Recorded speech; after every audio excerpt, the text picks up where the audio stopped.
Atopámonos en Europa, convocados por un galardón que leva o nome dun gran europeo, para premiar 4 europeos e unha institución europea. Galicia non está en Europa, senón que é Europa. En poucos lugares, como no noso país, séntese que Europa é máis unha idea que unha xeografía. Os galegos habitamos unha idea fermosa na que se mestura o xermolo democrático de Atenas, o sentido institucional de Roma, o humanismo cristián, a devoción pola cultura de Florencia ou Venecia, o desexo explorador que parte de España e de Portugal, a ilustración que se fermenta en París, o liberalismo nado en Londres ou Edimburgo e o romanticismo de Bonn. A esa sinfonía europea, Galicia chega moitos valores, pero, sobre todo, querido arcebispo, un camiño que servirá para a iniciación do europeísmo. Nas orixe da Unión Europea, máis que un mercado común, hai un sentimento común que comparten os peregrinos de Santiago e que trascende a pluralidade das linguas. A Praza do Obradoiro é probablemente o primeiro Parlamento de Europa. Ao redor do apóstolo asínase os primeiros tratados. Desde Compostela irradiase unha fraternidade europea que crea pouco a pouco unha conciencia, unha vontade e, finalmente, unha realidade política. Alfonso Rodríguez Castelao imaxinou os Estados Unidos de Europa, no seu sempre en Galiza. Non era doado manter unha esperanza semellante naquel tempo no que os europeos teimaban en darlle a razón a Thomas Hobbes e o seu Homo homini lupus. Pero aquel pai do galeguismo non podía concebir un futuro para a súa terra, para a nosa terra, que non estivese vencellado a Europa. Para as diferentes xeracións de galeguistas, Europa era o destino de Galicia, porque Galicia fora o destino de Europa. Somos galegos por vocación, diría Ramón Piñeiro, sintetizando un pensamento compartido. Por iso, un fito trascendental da nosa historia foi o reencontro con Europa despois dunha noite de pedra que impedía que chegase a nós a luz que xa empezaba a ter o proxecto europeo.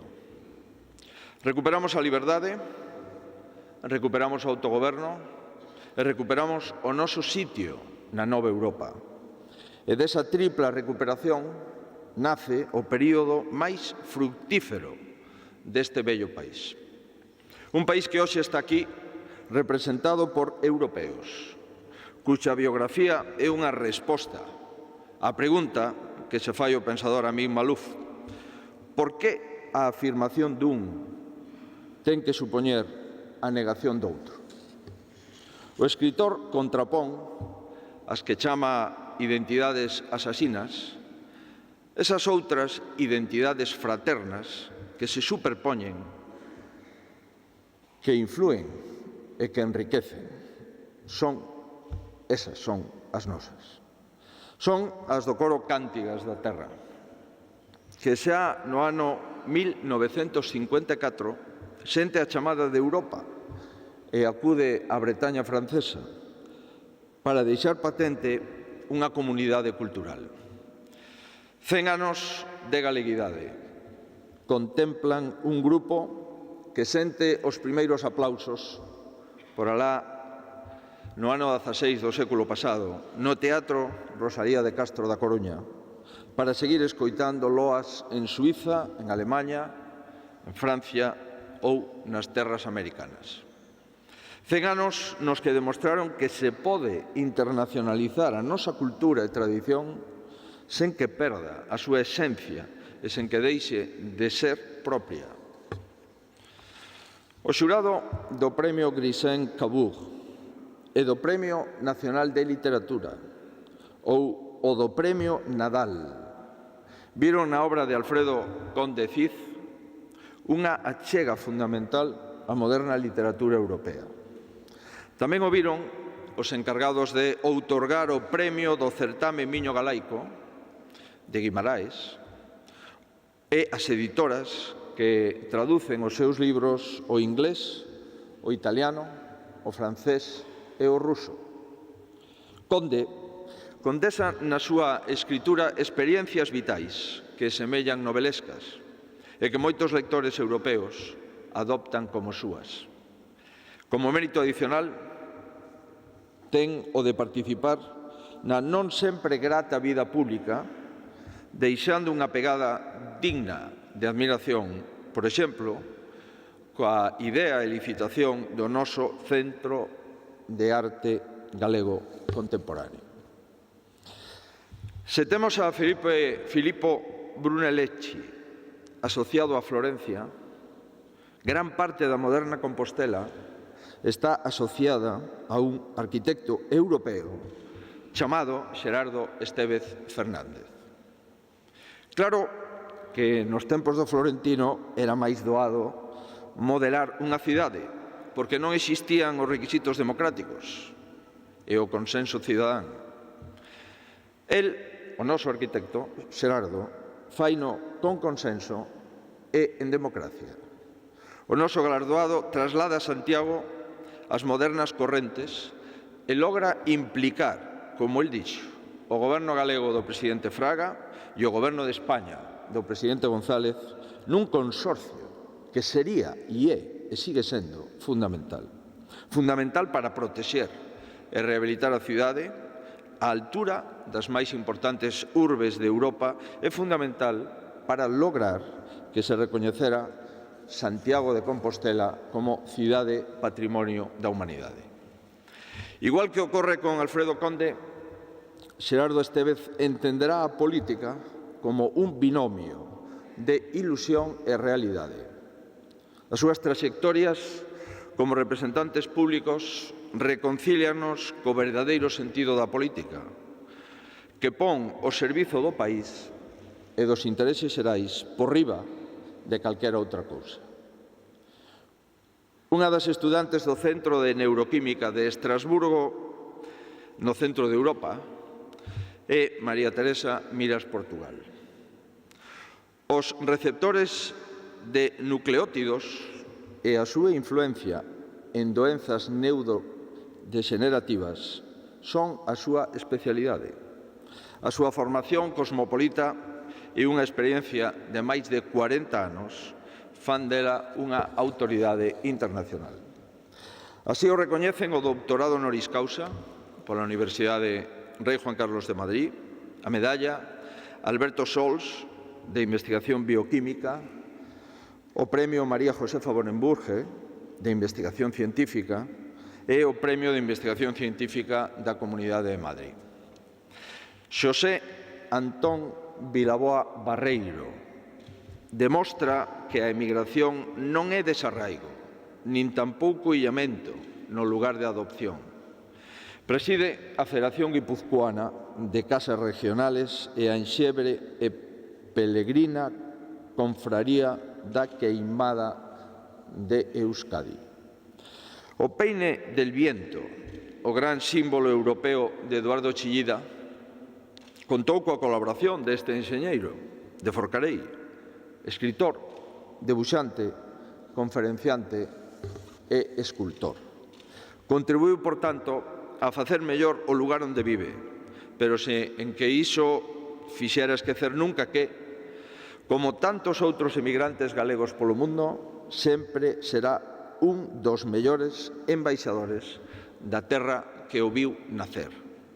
Señoras e señores, acontecementos recentes alértanos de que a Unión Europea, como calquera outra obra humana, non é irreversible. A Unión Europea é un desafío aos que entenden as patrias como algo excluínte ou belicoso.